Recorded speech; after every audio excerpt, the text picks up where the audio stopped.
I better lose that die roll. Yeah, notably, you are not allowed to just let your opponent have the choice. You must randomly decide who gets the choice. Yeah, well, that's the game starts when the die gets rolled. Standby main.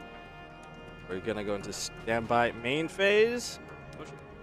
We have a Kashtira. Kashtira Fenrir. Fenrir, all right. One of my favorite monsters of all time. We're gonna normal summon of the Snake Eye Ash. Snake Eye Ash. Fenrir Ash, that's a pretty good start for day 2.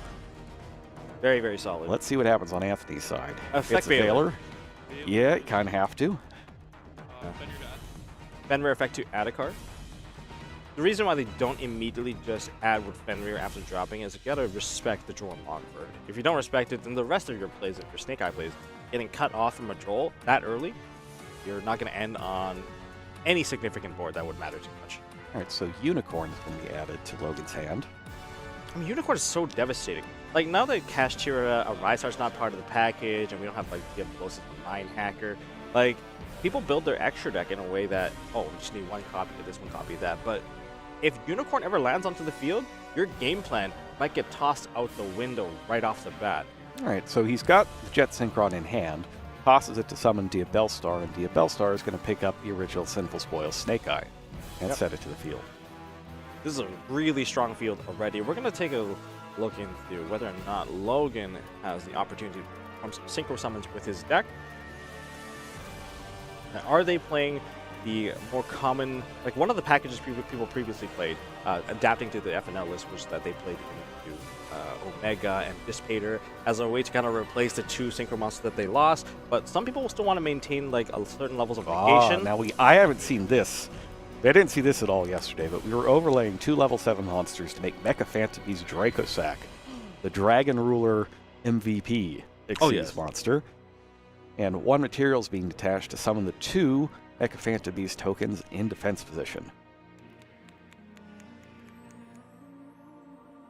This is definitely a new type of play. Jet Synchron's effect is up next. Anything here? We're going to special summon out the Jet Synchron. We have just discarded the Unicorn. Those are level 3 tokens. He's synchroning into a level 4, and I think that's going to be a Herald of the Arc Light. That's establishing a negation right off the bat, I guess replacing the effects of, say, Baron de Fleur. Yes, well, it's a lot weaker of one than Baron de Fleur, since you could just run it over. But remember, it also has that other effect to banish cards. Yes, I think things sent from the hand or Sent from deck. the hand or deck. Those monsters, they get banished. So you have to be very careful about your maintenance, but I think it will affect other cards as well against your opponent. Original Sinful Spoil Snake Eye sends 1 Snake Eye Ash to the graveyard. Yep. Special summon a level 1 fire monster from the deck. That's going to be Snake Eye Oak. Oak effect is going to target either a banished fire monster from the a banished fire monster or 1 in the graveyard and put it back onto the field. And we're going to go with the Snake Eye Ash. That's why like Jet Synchron is so powerful in this case, because Oak can just take it back from the bench, just cycle it and put it back into rotation. Now we're linking away Dracosac and its token to make IP Masquerena. It looks like one of the Platinums as well from the new Rarity Collection. Yeah. It's a very nice looking card. I love how the new Platinums turned out. Yes, so do I. So do I. I think that's actually my favorite rarity from RA2. There's a little bit of a thrill when you're opening a pack and you see that gleam, a little shine on the line, just a little on the edge of the card. It's a wonderful feeling. All right, so Ash is bringing out Flamber's Dragon here, and then Flamber's Dragon and IP are being further linked away. All protected by that Herald there. Yes. A Promethean Princess. I like this play. Yeah, this is good. I like the adaptation of just going into some of the monsters you don't typically see and just maximizing the Kashtira package of, oh, they're level 7s, and I have Witch, which is also level 7. Combine the 2 together, we can still work things out. So we can still get the negation. We got Ash and Oak. Flamber's Dragon is back. Yep. Off of the Promethean Princess. And we are linking them away. We're going to go into Hita. Well, there's nothing on Anthony's side to kind of special summon back from Hita, but that's fine. Spell card wise, there's the IP Masquerena. And they're checking right now where exactly the banishing happens for Yes, Herald of the Arc Light. I believe it comes up from time to time, but not quite yet here. Yeah, it can affect the cost of certain cards. If you want to play a card like Forbidden Droplet per se, you can't throw the monsters from the hand, which means that you have to commit a monster first if you want to negate the Herald. Otherwise, Herald could negate the Forbidden Droplet. That's one of the key plays which did affect us in the past with that. And then we're going to summon into an SP Little Knight right away. Ooh, this is an interesting take because we're not using an IP Masquerena on the opponent's turn to make it. But we're just making it straight away. So if you're wondering what exactly the Herald prohibition is, it's any monsters sent from the hand or main deck to the graveyard is banished instead. So that's what we're looking at here. That's right. All right, we'll see if the Tenpai player is going to be able to push through this field. Does Logan know what he's up against? Very likely. He chose to go second, Who would choose to go second? Now, one thing to note here, there's no Divine Temple of the Snake Eye on the field. So right now, you're not really getting back the IP. Unless you use Flamberge to push it out. I guess you could use Flamberge. You could use Flamberge to push it out. So that's one of the options here. But the SP Little Knight's already on the field. So we're going to see Terraforming being activated, and that is going to be adding a Sangan Summoning. Nothing on res. This is a very dangerous card. We're going to activate this card. Is it going to resolve, or is it going to be negated? I mean, there's got to be no shot. I think you have to. Yeah. I just hope he doesn't have another. I think he has another in his hand. You got to be able to push something away. But there is a second copy in his hand, I believe, unless I am mistaken. No, there is a second copy in his hand. Ugh. Yeah, it's tough that you had to use it on the activation there, because I believe it's only the search effect that's once per turn on it. You can actually activate a second one. We're going to special summon a Cashier Fenrir, just kind of card for card and, you know, blow for blow. I mean, I like Cashier Fenrir in the Tenpai deck. It just offers a little bit more diversity and more removal effects. Just to clear out some of these problematic cards. I mean, if you remove the Flamberge, it's a very big play.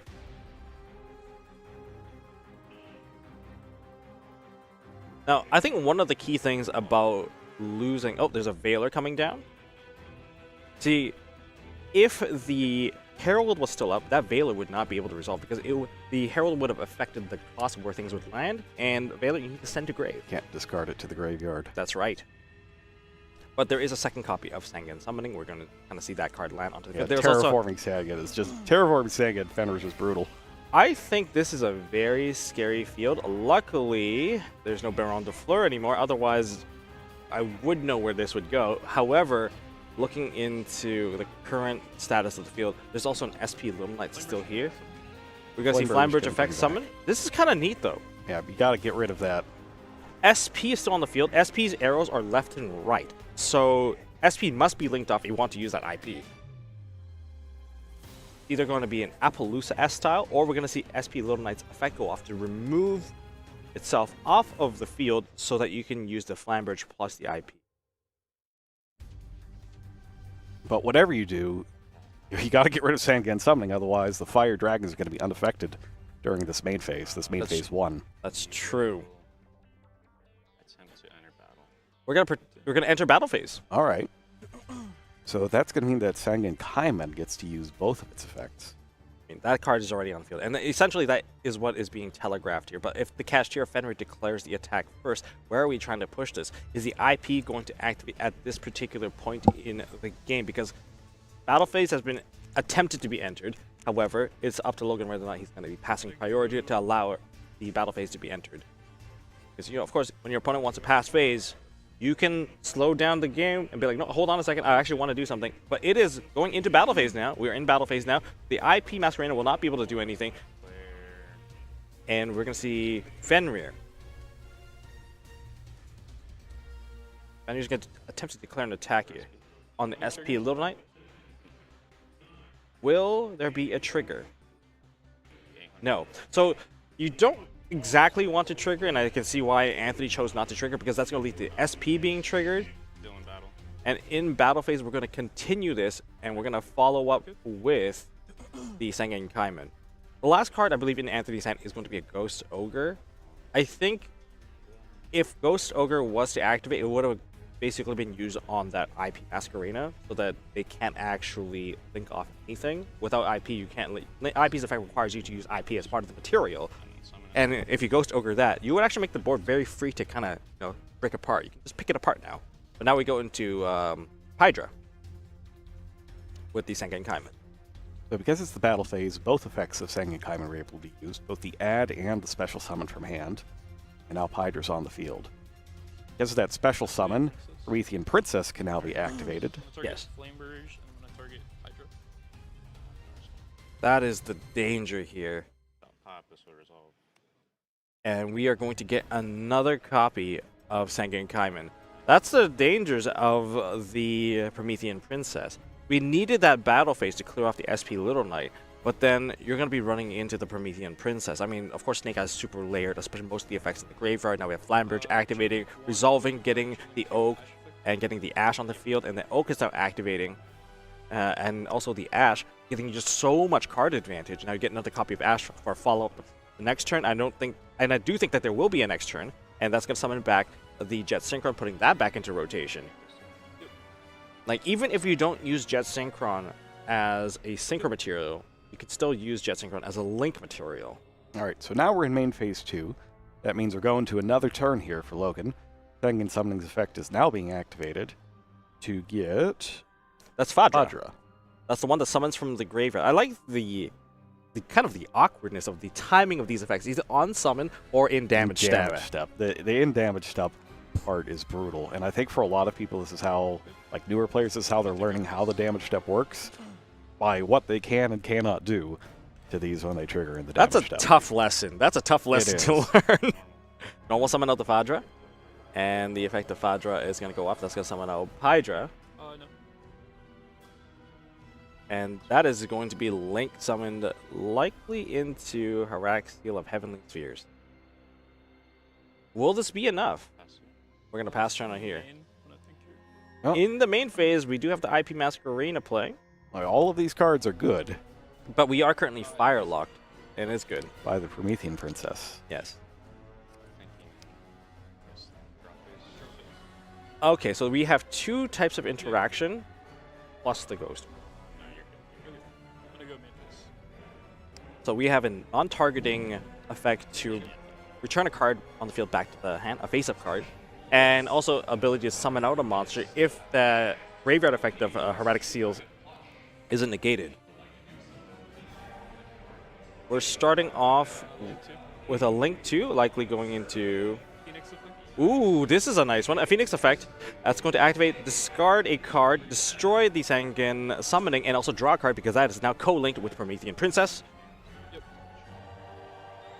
And the Promethean Princess cannot be destroyed by battle while it's co-linked.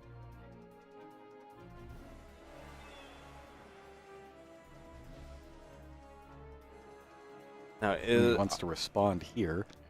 Gotta go Ghost Ogre. Ghost Ogre. I think the key point here of the Ghost Ogre here is just to minimize the amount of link materials available. Yeah. So that's not going to stop the draw. Yeah. The effect says if it was co-linked when this effect was activated, so it doesn't matter whether or not it is. Yeah. Your turn player, so any triggers on anything. Yeah. This is the key point of knowing how the wording of hard text work. All right, so that gets the Fenrir. That's the Fenrir dealt with. Now that just leaves the Seals. And Seals is kind of deceptive here. The monster that it summons out will have 0 attack and defense, but don't forget that that monster's effects are not negated. Yep. So kind of a rookie mistake against Tenpai is just running into the thing they summon and accidentally triggering their entire combo on your own turn. Yes. I think we've seen the card that's potentially going to come out, and that's probably going to be a Fadra. Fadra cannot be destroyed by battle. So your life points are pretty safe. But right now there's a little bit of a difficulty because if we keep ourselves in the main phase while those monsters are coming out, you have a chance to kind of clear them out before they become a problem in the battle phase. Poplar has now been summoned. I think it's the first Poplar we've seen. First Poplar I've seen. He didn't go for it in the opening turn. That was kind of neat. I mean, Poplar was such a popular part of the combo. A little bit. these 3, it's 1, 2, 3, 4 Yep. materials. So that represents Appaloosa. Yep. And indeed it is Appaloosa. Apo does not gain counters. Yes, this is not an activated effect. Apo gains attack points, just to be clear. It's a very common misconception because of the way that players like to represent the attack points of it. And they'll use dice or something that you're not actually supposed to do.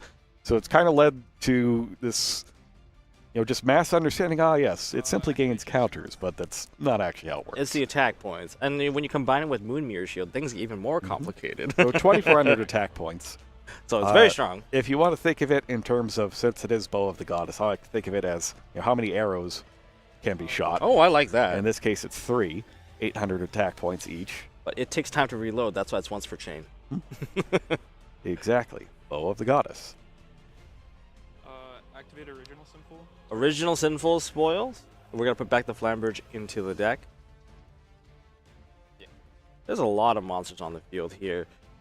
I mean, that opens up basically the entire extra deck. It's really saved because, first of all, the bouncing effect, say, of the Erratic Seals is going to be dealt with through Appaloosa, possibly. And the Graveyard effect could be as well, the Tributed effect. Yep, both of them are separate chains. And the Ogre is gone. If the Ogre was kept, it would have been also a little bit more interesting as well, because Ogre is a great counter to Appaloosa, because you can't reduce attack to negate something if your monster is destroyed. So Ash's effect is you sending itself and the Flamberge to the graveyard to summon another Flamberge. Ooh, it's just so good. This board is very scary. Damage rush 24. We have 3,000. Well, the monsters are a little bit too low. 2 chains, right? 2 different chains. Yeah. Logan confirming that those effects are going to be happening in two chains. And we're going to be forcing the effect of Erratic Seals. That's going to be negated with Appaloosa. Appaloosa is going to negate both of those effects, putting Appaloosa down to 800 attack points now. So 2 shots from Appaloosa. 1 arrow left. Makes sure that Hieratic Seals is unable to affect the game. So one thing I was wondering is, the Appaloosa is coming. Is there any world where maybe you use the Hieratic Seal a little bit early on IP? I don't think it matters. No, I don't think it matters Would here. it have been marginally better? I don't know. I don't know. Like, maybe if you can keep the Ogre, if the Ogre was kept, maybe that was a little bit better. But I think maybe there was a slight misfire on the Ogre that could have maybe helped dodge the situation. But there was a lot more monsters on the field. It may just be academic, but when you go back and review your matches, like even if you were going to lose either way, you should still always strive to make the absolute best play you can. Yep. So maybe that's something. Second again. All right. Yep. So he chooses to go second. I think that is sensible. Makes sense. I mean, you gotta go with the turn with the most advantage. Oh, I saw a card in his hand. And drop base. Activate Shifter. He Yay! did put in the shifters. I think that is wise. Call by the Grave? No Call by the Grave, but we're gonna see a Fenrir. Fenrir is a great, follow-up to that Shifter. It's a card that will do something during Anthony's turn, but a lot of the Snake Eye package is not gonna be able to be working effectively in this particular scenario. But we're gonna see a Kashtira Unicorn. Yeah, this is part of why I like the Kashtira stuff in the Snake Eye deck as well, because it just gives you it's just really good no matter which thing they have. Bonfires can be activated next. That's going to search for a level 4 lower Pyro monster that is not going to be burning algae. Okay, maybe we're done with the burning algae jokes now. No. But we're going to probably like to see a Snake Eye Ash. Snake Eye Ash probably can evolve even further. Yeah, there's still a lot you can do here.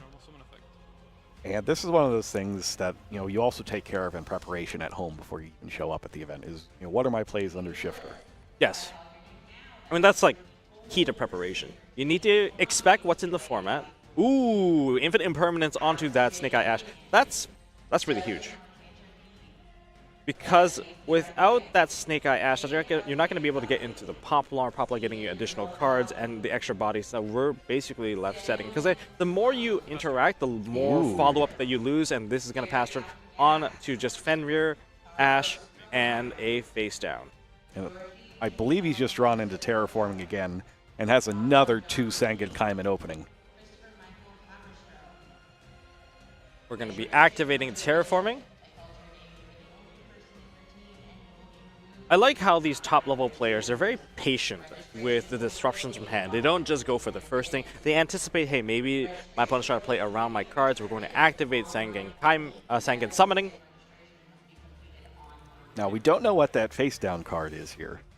If that's something like a Cosmic Cyclone, for instance, activate that in response to the Sangen Summoning's effect. Oh, that'd be very, very strong. And that's exactly what it is. Ooh. That is exactly what it is. So the once per turn effect has been burned on Sangen Kaiman, or Sangen Summoning rather. And hopefully that's vanished. gonna help expire the effect of the Dimension Shifter. All right, so another impermanence renegates the Fenrir. Another There's copy. a second Sangen Kaiman. Oh, he did not. Sorry, activate. he did not No. wait for it. He did not wait for it. That's shocking to me. This could lead to game. That Weird. is shocking me that he did not wait for it. The effect of Pydra is good. We're going to be able to add Sangen Kaiman into hand. We could be reaching the conclusion of game 2. Maybe the shifter was enough. I'm surprised that Oaken didn't wait for that one. I thought for sure that he did. Now, the discarding part of the effect is not a cost, so that if you do remove the Sangen Summoning and it was mid-effect, you do not discard a card. You do not get to resolve any part of the rest of the text due to the fact that it is a field spell. We're going to proceed to battle phase, if anything. Yeah, I guess, maybe you use it immediately if you think they've also drawn Pydra. Mm-hmm. But you could still order your chain in that case. So, like, if they summon Pydra, you could go, Veil or Chain Cosmic, for instance, that way. So I still don't think it was correct to shotgun it there. Mm-hmm. So the Sangen Kaiman was activated during the main phase. He added his hand. Of course, Chandra has a special summon effect, so we went for the special summon effect. And we're going to go to battle phase, and we're going to declare an attack with Pydra. Remember, while Pydra's on the field, all fire dragons do not take battle damage. We're going to attack into Snake Eye Ash. Start of damage step. Don't forget, be very clear here where cards are moving. That's gonna summon out Fadra. Now Fadra doesn't really have anything to do in this particular scenario. I take 9, maybe 61. Oh, this could be dangerous. So we do have 10 levels worth of Synchro right now. You don't really get to use the effect of Bident Dragon effectively here because you're going to get that Chandra banished. We're under Shifter still. Oh, are we still under Shifter? I guess we are. This is the danger of playing Shifter. Yeah, that's right, because he went second. So That's either right. you, Okay. if we're trying to go for a game right away, we have to synchro with all of them, and then we can try to attempt to destroy our fields. But will the field spell activate while it's banished, or does it just need to be destroyed? That we could check real fast. I believe it's if it's destroyed during the battle phase. But we are synchroing into a 7. We're going to go into Bident Dragon. Yes, it's if it's destroyed during the battle phase. That's the only requirement. So Shifter doesn't matter there. But that Fenrir is still impermed. Yeah. He re-impermed it. So activating that Fenrir won't do anything. Let's see if Anthony remembered that Fenrir is negated. Because if you just go for Trident Dragon, you can just... You're going to change the effect to Synchro anyway? I mean, it's not illegal to just activate it. If you activate it and you could bait something out that way because they forgot it was negated, that's fine. I mean, that's You could really do it. key here. We're going to go for Trident Dragon, destroy the field spell, and this go for a ton of damage. Yeah, that's what we're going for, Trident Dragon. We're going to destroy the field spell. Yeah, he knows he knew it was negated. He knows. He knows. It's a good move, though. You got to activate it We're and going see to if double they'll the do damage. something. We're going to attack, and we can only attack one more time because that will only destroyed one card. Now, he's gotten to 3 attacks, right? No. It only destroyed one card on the field, which is the field spell. Well, no, 3 attacks. 3 attacks only. 3 attacks have been made this battle phase. That's right. But Unfortunately, nothing's in the graveyard. nothing's in the because of grave. Shifter. So I guess it did come back. Oh, this comeback is going to be very strong for Logan. I think Anthony pushed as hard as he could, but just couldn't get that reach. Yeah. So Cashier of Birth could get those cards out of the banish pile. I think the most unfortunate part was that he got baited into it, because if his Biden Dragon attacked into the Fenrir, he could have gotten 2 attacks with the Trident Dragon at 6,000 damage, and that would have been game. So he took what? 6,000. He's down to 100. He just survived this one. Unreal, and he's basically gonna. There's not a whole lot that Anthony could do here. He's come up just short. That was well baited. That was a close one. I was worried when he didn't hold back on the Sengen summoning and got hit by the second one, but it seems like he's managed to pull it off here. Yep, that is very unfortunate.